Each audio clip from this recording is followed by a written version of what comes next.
Ayo sobat. Bismillahirrahmanirrahim. Assalamualaikum warahmatullahi wabarakatuh. Alhamdulillah wassalatu wassalamu ala rasulillah amma ba'du. Yang saya hormati Ibu dosen mata kuliah manajemen pendidikan, yakni Miss Atik Rosanti MPD, dan yang saya banggakan teman-teman semester 5 PAI Unisa. Sebelumnya saya mohon maaf yang sebesar-besarnya. Di sini saya akan membawakan atau mempresentasikan materi, yakni kelompok kami di tugas kelompok 5, yaitu mengenai permasalahan kurikulum pendidikan. Sebelum membahas permasalahan manajemen kurikulum, saya akan menjelaskan pengertian kurikulum. Secara etimologi atau bahasa, kurikulum berasal dari bahasa Yunani, yaitu kuri yang artinya pelari, dan kurere yang berarti tempat berpacu. Jika disatukan, menurut istilah terlebih dahulu, kurikulum berasal dari bahasa olahraga pada zaman Yunani kuno, yaitu di bangsa Yunani, yang mengandung pengertian suatu jarak yang harus ditempuh oleh pelajar dari garis start sampai garis finish. Baiklah, untuk permasalahan kurikulum pendidikan yang ada di Indonesia, yang pertama ini yaitu kurikulum Indonesia relatif kompleks. Jika dibandingkan dengan kurikulum di negara-negara maju, kurikulum itu yang dijalankan di Indonesia terlalu kompleks. Jadi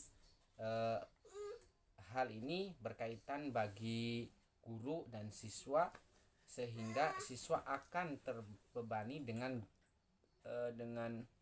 segudang materi yang harus dikuasainya.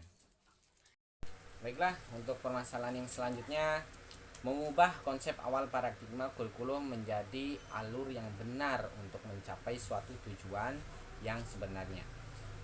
Untuk poin selanjutnya masih dalam permasalahan, yaitu mengubah konsep awal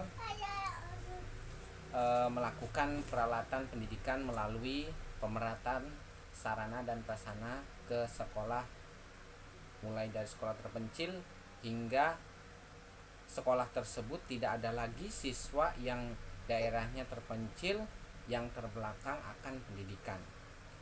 Untuk permasalahan yang nomor 3, yakni kurangnya sumber prinsip pengembangan suatu kurikulum tentu saja berdasarkan sumber prinsip untuk menunjukkan dari suatu nama asal mula lahirnya suatu prinsip pengembangan kurikulum. Maka prinsip pengembangan kurikulum yang dimaksud adalah data empiris, data eksperimen, untuk menunjukkan dari mana asal usul pula kurikulum tersebut. Untuk yang terakhir, membersihkan orang-orang atau oknum-oknum yang tak bertanggung jawab. Kemungkinan dari permasalahan ini bisa menjadi pemicu atau menjadi permasalahan bagi para pengajar, sehingga orang-orang atau oknum-oknum ini suatu yang menjadi permasalahan dari para pengajar.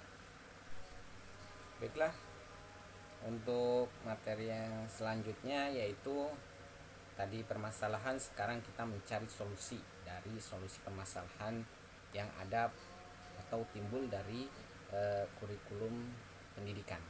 Baiklah, yang pertama mungkin mengubah paradigma dan mengajarkan yang berbasis sistematik materialistik menjadi religius. Jadi awalnya berbasis sistematik ekonomis, kita berubah menjadi religius, yaitu yang berbasis mendekatkan diri kepada Tuhan atau pada ajaran agama masing-masing.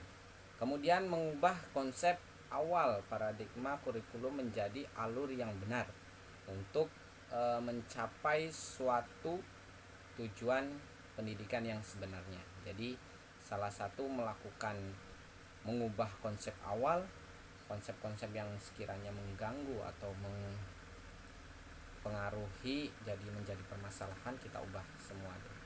Baiklah, untuk solusi yang selanjutnya mungkin studi banding ketika kita menjadi pengajar atau guru ini. Ketika mengalami permasalahan kurikulum, kita harus lebih mengikuti atau sering mengikuti studi banding yang berbasis pembahasan tentang permasalahan pendidikan. Itu yang kita temui diadakan di dalam seminar-seminar. Itu mungkin adalah menjadi salah satu pemecahan atau solusi dari permasalahan-permasalahan yang ada di dalam kurikulum. Untuk selanjutnya, melakukan pertemuan antar sekolah.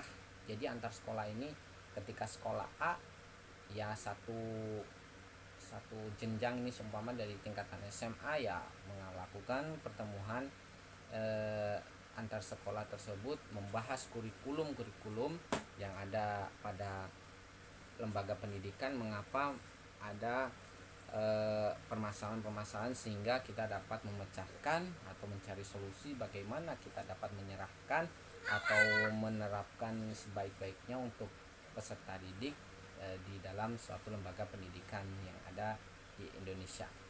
Selanjutnya, menjalankan kurikulum dengan baik. Salah satu itu untuk mencari solusi ya, kita ketika ada ditetapkan oleh Menteri Pendidikan Republik Indonesia ini, ditetapkan kurikulum 2013, maka selaku pengajar atau guru ini harus menjalankan kurikulum tersebut dengan baik dan semaksimal mungkin, sehingga tujuan lembaga pendidikan yang ada di Indonesia ini tercapai dengan baik dan diterima oleh peserta didik.